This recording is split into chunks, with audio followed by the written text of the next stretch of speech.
Okay, so I want to jump right back into this. This is episode 7. We've just figured out, and I'm going to say it again. If you haven't watched start at episode 1. None of this will matter to you. It's my adoption story. Starts with now we're on episode 7, but you have to start at episode 1, or it will not make any sense. So,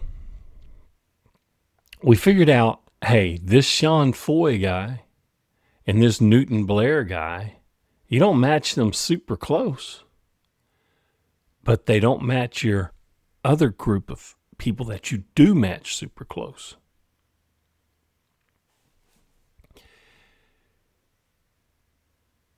And it took us to this other large family tree, which these people were on, and boom, there's the VZ name all over it. And I don't want to pull up my family tree, but I've mapped it out. And I just don't want to do it because there are people there that are living, and it's not important. My birth mother's been telling me all along, your father's name is Robert Fry. My biological mother's telling me that. And I believe her. I don't think she's lying to me. I just think I thought she was mistaken or just didn't remember or had maybe the kid's ages mixed up. Whatever the case. I didn't think it was with malice. But anyway, here we are. So, I'm ready to go straight to this. So that was the real breakthrough where I found an actual VZ name tied to people that I matched DNA, familial DNA. I mean, there are crimes getting solved right now based on this stuff. It is mind-boggling. So what I did, let's ask it. Okay, so I came to you and I asked you to place me on a tree. You had 2 trees to go by, the Bennett Walls side, which was my grandmother's side, and the VZ side, which was my grandfather's side.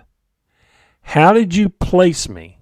Let's start with the Bennett and Walls side. How did you tell me that I had to be the offspring of one of Cecil Walls' daughters?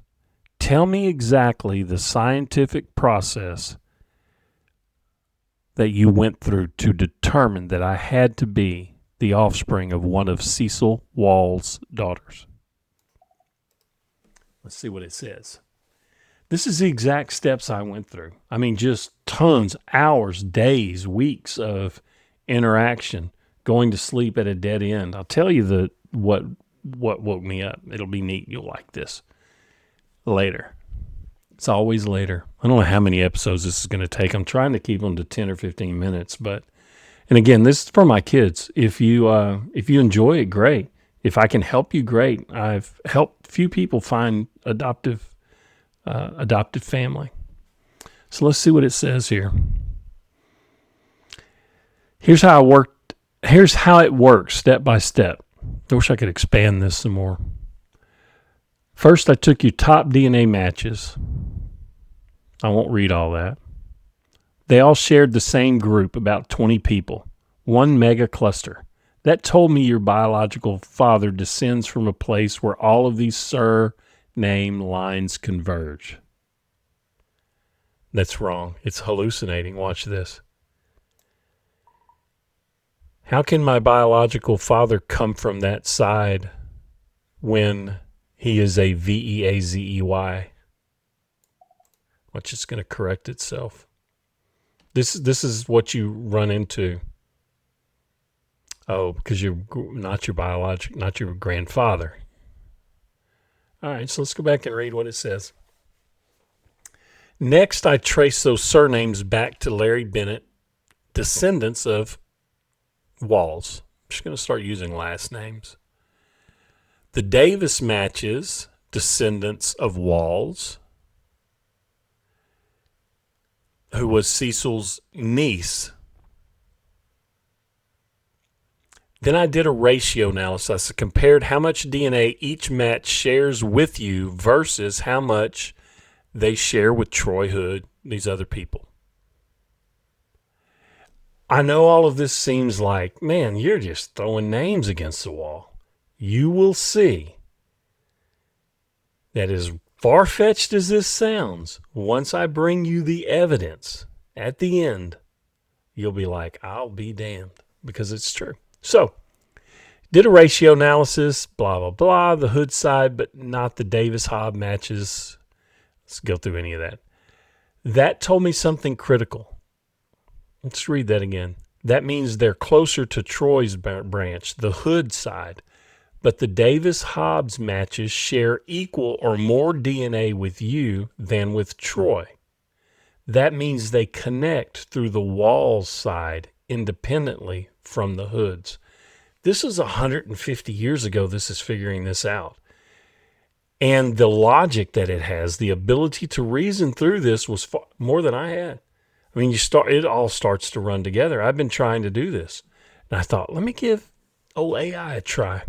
So it says, that told me something critical. Your biological grandmother is a Walls woman who married into the Veazey family. Now, she didn't marry into, but a Walls and a Veazey was together.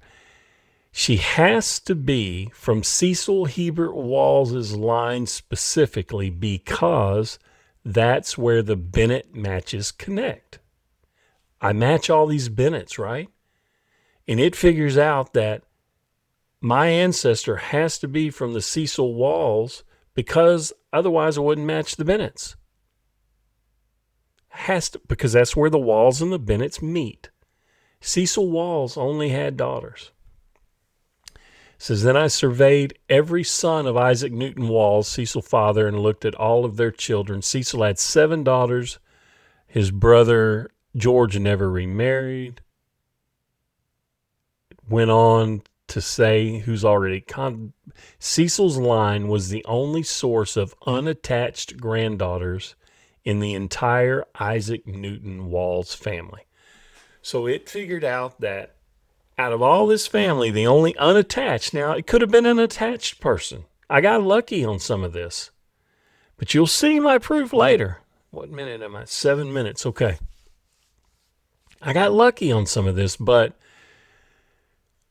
it told me that, and I took it because we did some probability stuff and a lot of different things with AI.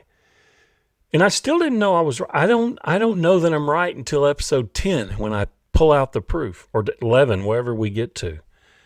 I still don't know that I'm right. I'm thinking, yeah, okay. Well, that's my DNA. There's no doubt about that. Not a doubt in the world. And the Y DNA, the VZ side, and that the other cluster from that side, there's no doubt that's my DNA. I mean, I've got 10 matches on each side to prove it. And they're all, in normal families that hadn't been adopted. So I got this cluster over here. I match all of them, and it figures out that I have to come through Cecil Walls. He only had daughters. Majority stayed right in Oklahoma area, northern Texas, Oklahoma. But 2 didn't. Guess where they went? Oh, yeah, Texas, Houston, Galveston. That's coming later. I don't want to jump too far ahead.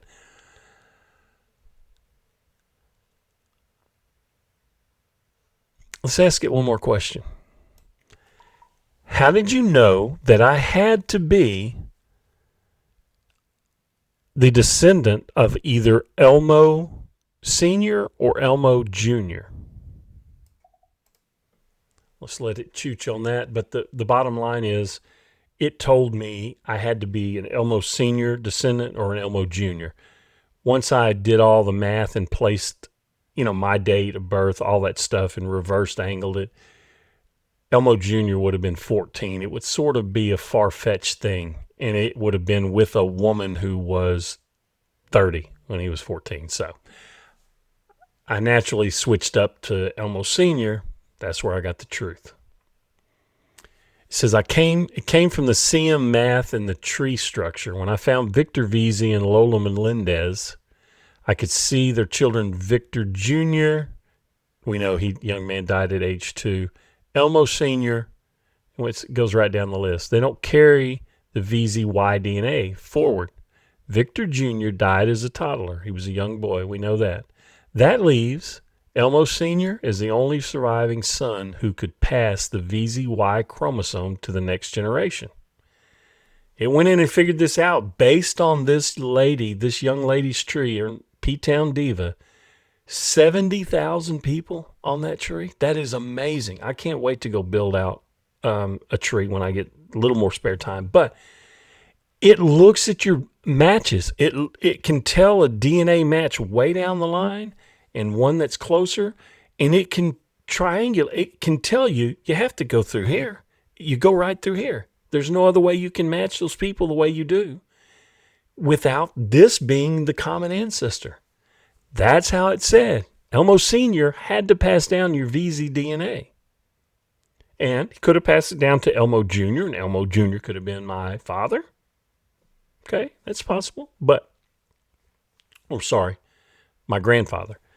Yeah, because remember now, we're not even to my dad level yet. We're thinking, here's my Bennett Walls connection. One of Cecil Walls' daughter is the female part of my dad. My dad's mother or grandmother, whatever. With the age, you'll see the age work out. The VZ part was Elmo Sr. or Elmo Jr. Elmo Jr. just didn't work out. He was too young to be the father of my dad or my grandfather. Elmo Sr. was the right age. Turns out that, well, I don't want to jump ahead. So, there's no other option. The Y DNA had to come through a surviving VZ male in that family. The only path from Victor and Lola Melendez. And remember, it knows that Victor VZ and Lola Melendez, that marriage is what's key to me being related to the Spanish surnames. It knows that the only kid from that couple was Elmo VZ. It says you have to be, because you're related to VZs over here, and you're related to the Melendezes and the other Spanish surnames, and they come through this Lola Melendez. I'll forget her name. Sorry, but AI placed me, or it says has to be. This is the only male, unless there was a different one. Now that's where I got lucky. There wasn't another kid put up for adoption, or a kid, born out of an affair, or something like that. Because that could have thrown me way off. But I'm lucky I found the VZ surname. So there's no other option. Y DNA has to come through the surviving VZ male, and that was Elmo Sr. The question was just whether it stopped at Elmo Sr. or continued one more generation to Elmo Jr.